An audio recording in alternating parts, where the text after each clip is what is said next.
A ansiedade é uma reação natural e necessária ao corpo. Porém, quando em excesso, traz consequências comprometedoras para a vida de um indivíduo. Neste caso, ela passa de reação natural para um transtorno. O transtorno de ansiedade caracteriza-se por um conjunto de sinais e sintomas somáticos e psicológicos que interferem no funcionamento cognitivo e comportamental.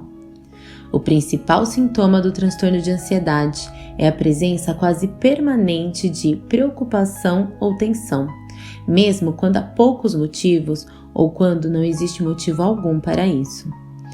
Mesmo quando as pessoas com transtorno de ansiedade têm consciência de que suas preocupações ou medos são mais fortes do que o necessário, elas ainda têm dificuldade para controlar essas reações. Preocupam-se desproporcionalmente com o futuro e cometem vários erros do pensamento, como, por exemplo, a catastrofização, por ter dificuldade de raciocinar com base na realidade. Suas interpretações dos eventos tomam grandes proporções, exagerando os efeitos, enfatizando os aspectos negativos e ignorando os positivos. Por essa razão, são pessoas que têm dificuldades para tomar decisões, para solucionar problemas, para realizar mudanças. Outros sintomas da ansiedade são a dificuldade de concentração, a fadiga, a irritabilidade, problemas para adormecer ou para permanecer, a inquietação, a tensão muscular, a tremedeira, as dores de cabeça e problemas de estômago, como por exemplo náusea ou diarreia. O estresse é uma resposta fisiológica natural, própria da espécie humana, presente desde as épocas primitivas. Essa resposta se dá mediante uma situação eminente de perigo, no qual o organismo se prepara para o enfrentamento deste. O estresse está associado à percepção que a pessoa tem diante de um determinado problema.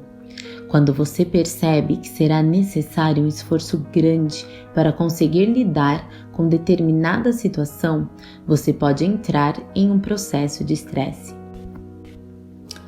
Por si só, o estresse não é uma doença. O problema está na persistência e agravamento dele, pois pode desencadear doenças físicas e psicológicas. Entre os problemas mais comuns estão gastrite, problemas respiratórios, doenças dermatológicas, aumento da pressão arterial, aumento da ansiedade, crises de pânico e depressão. O tratamento pela teoria cognitivo-comportamental apresenta algumas etapas.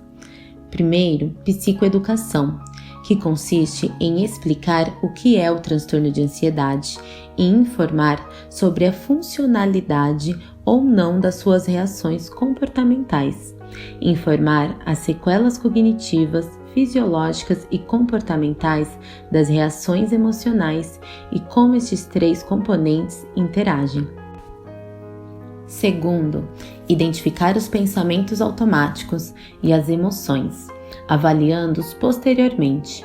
Ao identificar tais pensamentos, examiná-los e corrigir os seus erros, os pacientes podem se sentir melhor. Terceiro, as crenças centrais e intermediárias são então identificadas e modificadas a fim de se construir modelos alternativos de comportamento, baseado na escolha consciente. O tratamento na abordagem cognitiva comportamental, nos casos de ansiedade, tanto de ajustamento quanto generalizada, requer um foco na resolução de problemas e na habilidade de escolhas.